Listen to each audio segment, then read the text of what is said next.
Morning, welcome back to the channel. Come to services 420-7 again. It's up to 4,500 hours now, this shovel. So today we're doing an engine service, basic engine service we'll call it. We're not removing and cleaning that, we're just doing that one, 2 engine oil filters. This pilot filter and the front axle and rear axle. Sharper start this morning. So when in the last video I was away up above Edinburgh. I got back through to Carlisle at 7. I thought I'll just nip in, load up for this shovel service this morning. I can get away from home early. So we've had a 7 o'clock start because I need to get this all done for lunchtime, so it should be achievable, like it should. So yeah, we'll crack on. Hope you're all well anyway. I'm not feeling too bad. Whew. It's just very cold. The only way we'll warm up is by cracking on. So we'll start with the engine oil and work our way forward as usual. We just about filled the first drum, first 20 litres. I think, I can't remember now. Is this a 56 litre job? Or is it a 46? I think it's 46, about 46 litres in here. About. It's nice and warm anyway. Should probably get those axles drained as well soon rather than later while there's a bit of heat about it. Yeah, this is the service schedule. As you can see, we've got 45 litres of engine oil in the pan. So we're doing a 500-hour service. We'll do all of these grey blocks and then we'll move to the 1500 hour because it's done 4,500 hours, and we'll do the axle oils. Axle oil cooler filter is an option which this machine doesn't have, so that's that. I'll put that in the van because it's to fill out at the end. A little bit dribbly there, but that's the new engine oil filter going in. And that'll be me finished on this side. Get rid of this. So yesterday I covered 326 miles.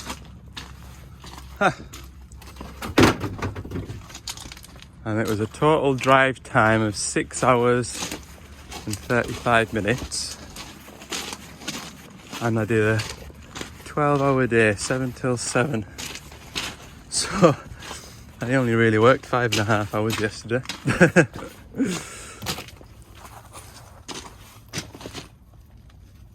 Feels a bit cheeky. But sometimes you have those days. I can tell you now that if I spend 8 hours in the workshop, I'm as tired as doing a 14-hour day out in the van. Funny that, isn't it? I think I would struggle going back to full-time workshop day in the workshop all the time.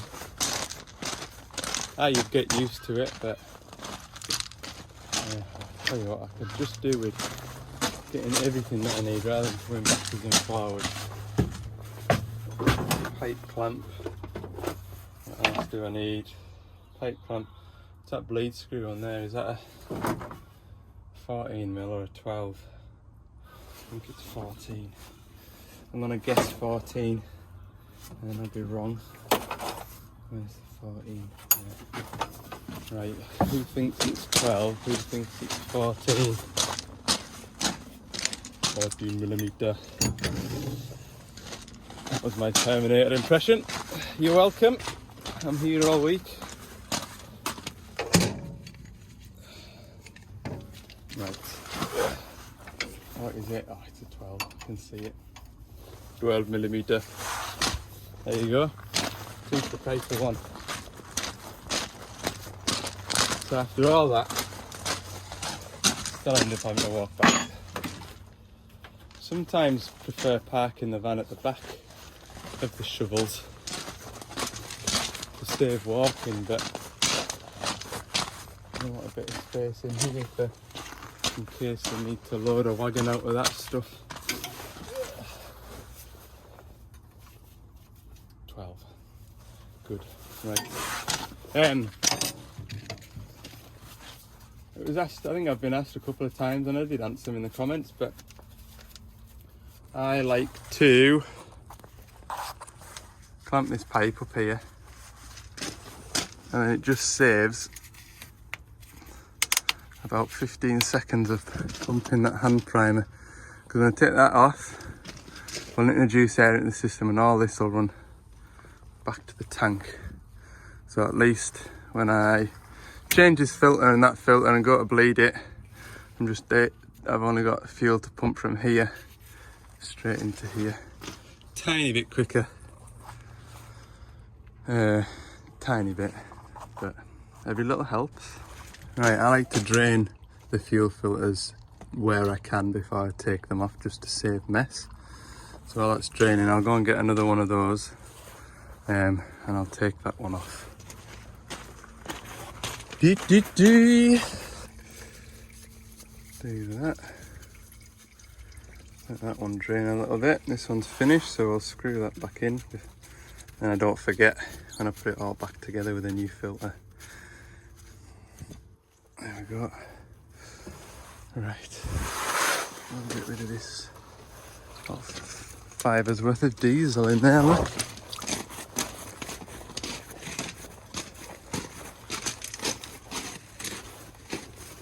Anyway, it's not going in my van.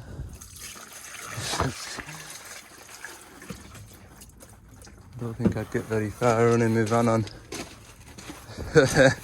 any diesel collected in these trays. Right.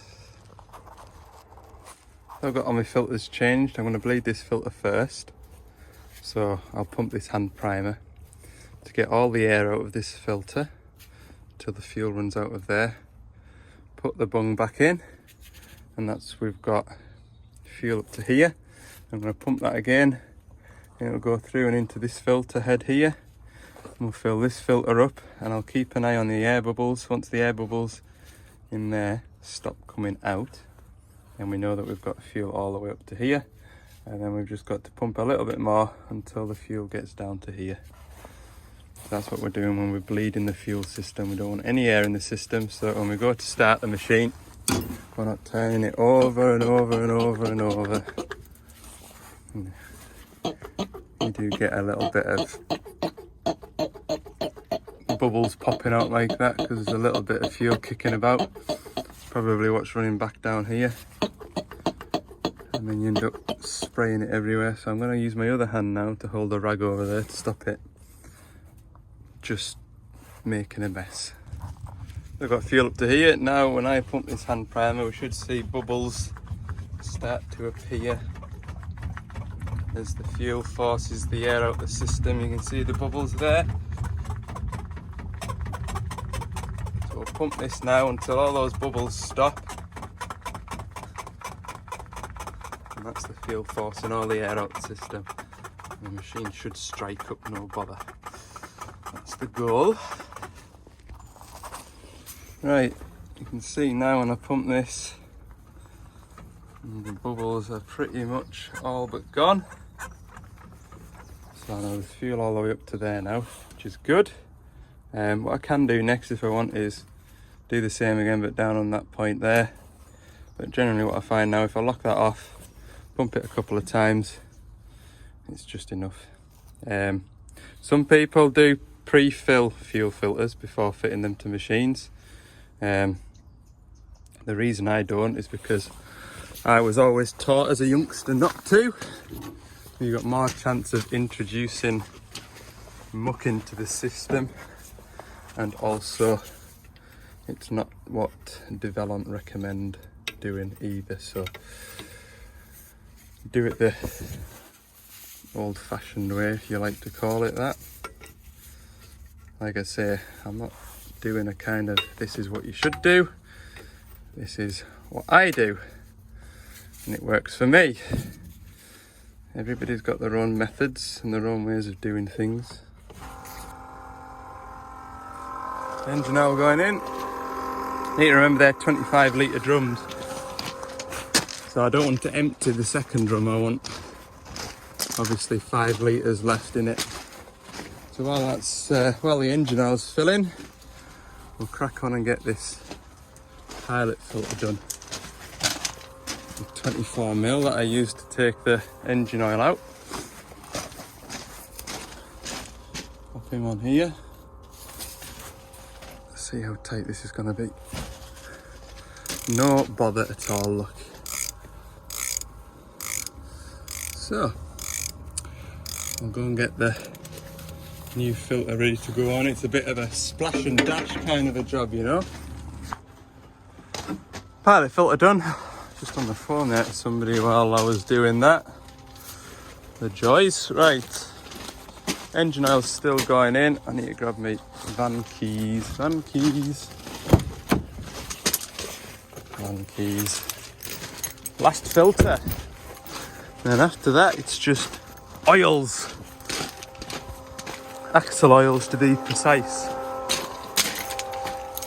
Okay. Look at that, look, he's put a little shin guard on there for when he's filling his auto grease, look. Oh. And it works, because I'm leaning against it now. Cab filter. Out with the old. I'll give that a bit clean out first, actually. Hang on.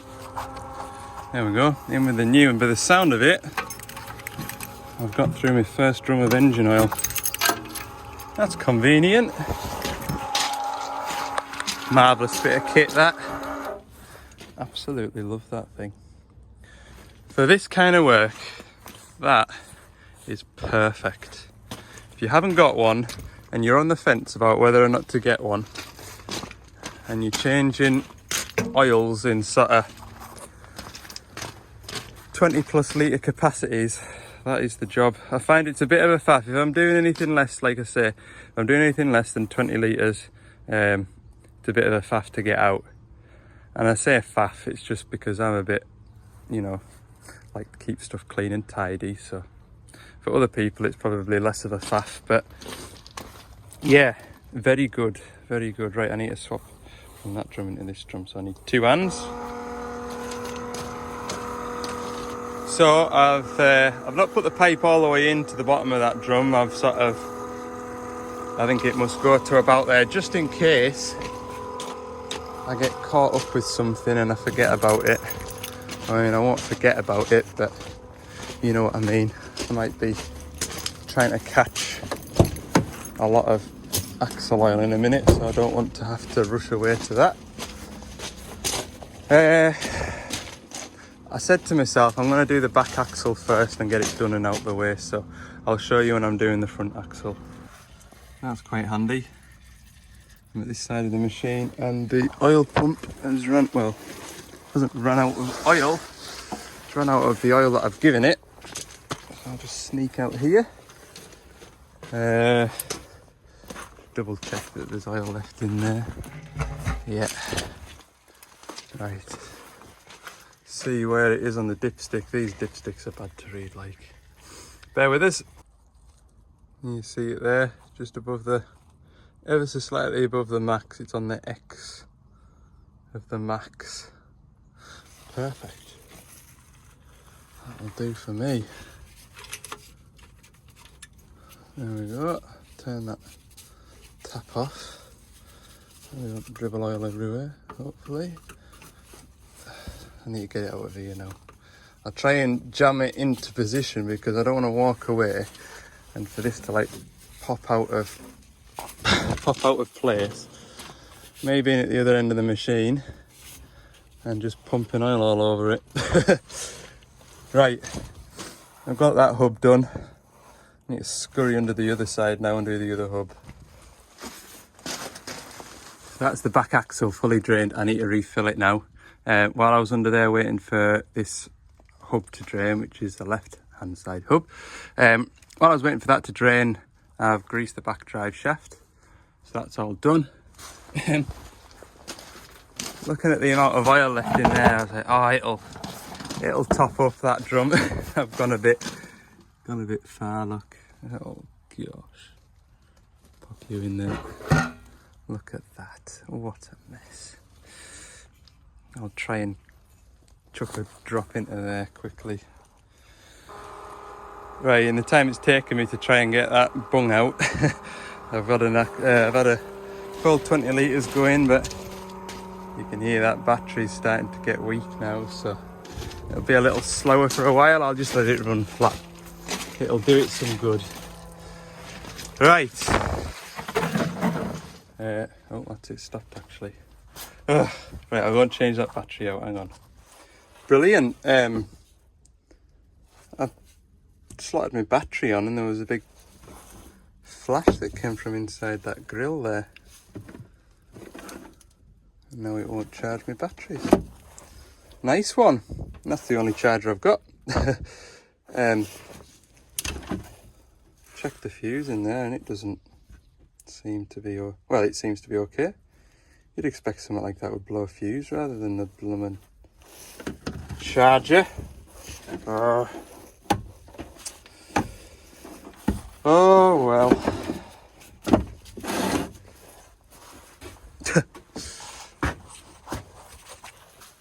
Oh well. There goes my early start money. That was worth it. Anyway, axle oil's draining. I've got my sample. I'll pull the hubs. Yeah, better get a charger sooner rather than later, like. That's got 3 bars in it. I'll grab the one out my 3/8. I'm sure I've only got one Milwaukee. Because I've only, yeah, pretty sure I've only got one Milwaukee charger. Come along. That noise means that the inverter's switched itself off because it's taken too much current away from the van. It's only got 3 bars in it as well.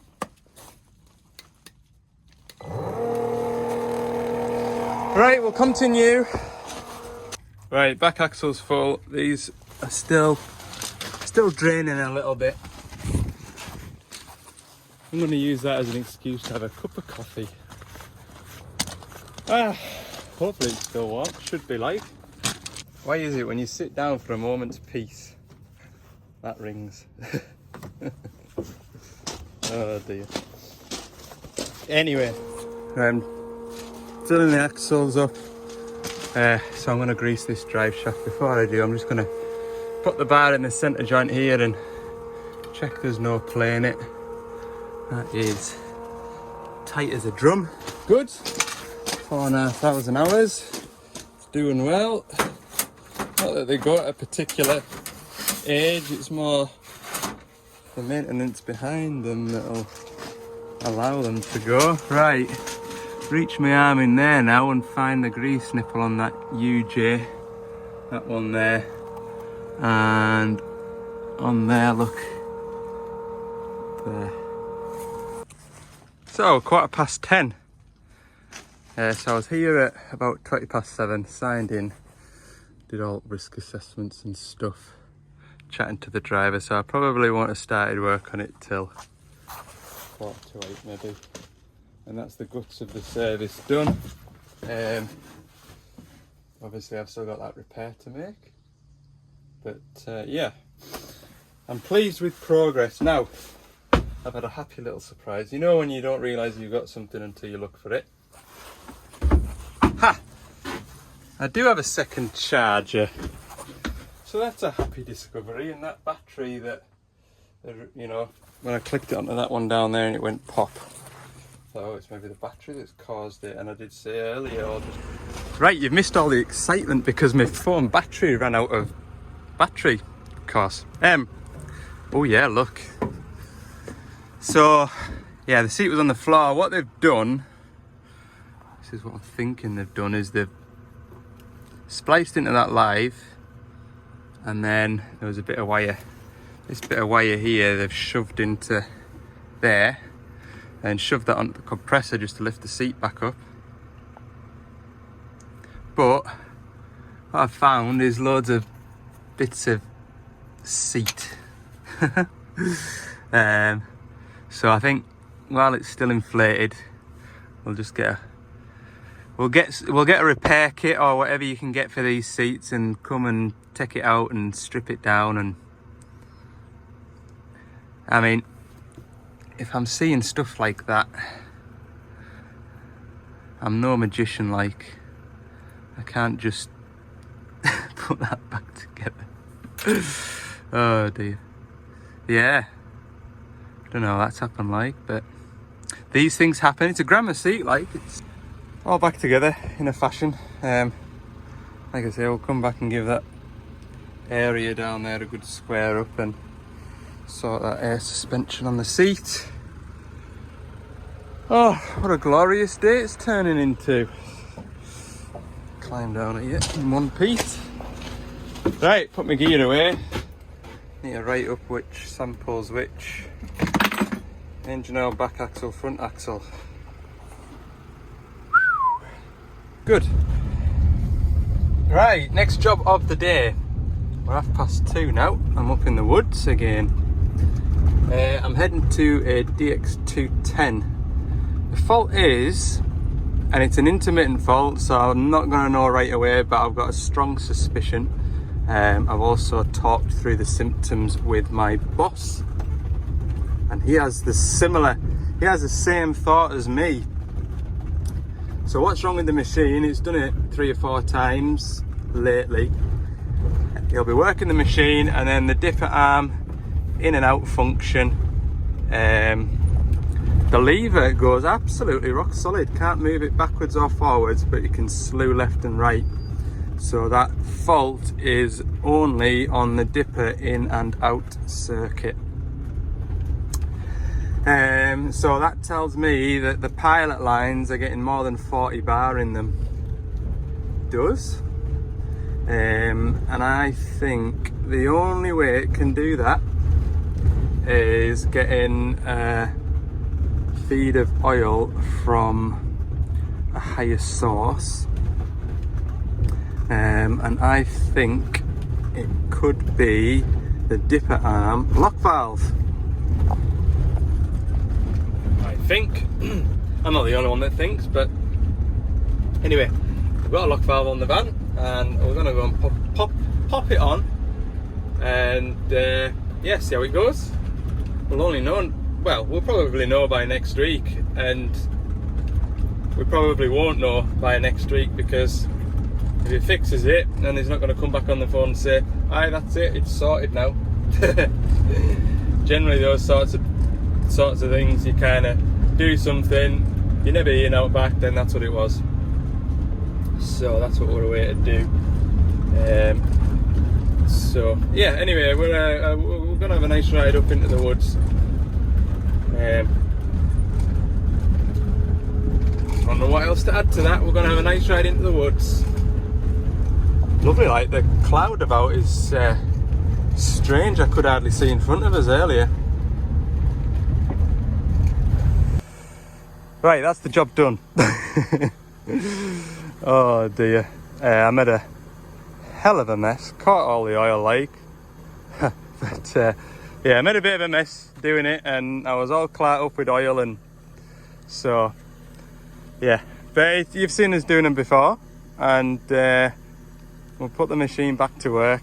He was saying actually it's quite interesting when he's been mounding, he's never done it once, and then he scraped this area off here for to work in, and he said it did it once just before I turned up. So yeah, right. Get the details of this machine and turn and burn. There we go. Time is 10 to 4, so that is the end of my day and the end of my week. Hooray. I wonder what's around here. Big harvesting site.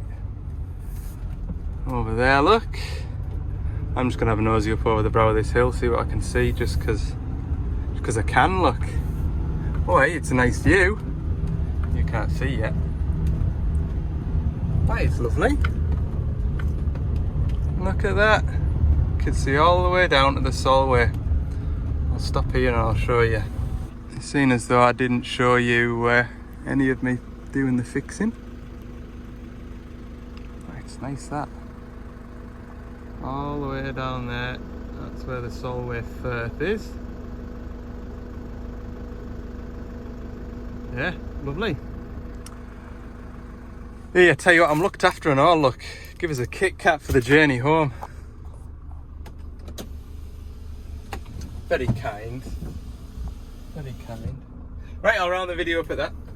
Thanks for watching. And when's this video gonna go out? This will be a Monday video, is it? Or a Sunday? You might see this on Sunday afternoon. I'll give you a treat and you can have it on Sunday afternoon, and then I can get back into me Tuesday, Thursday, Saturday routine, I think. That's alright with you? Yeah. See you in the next one.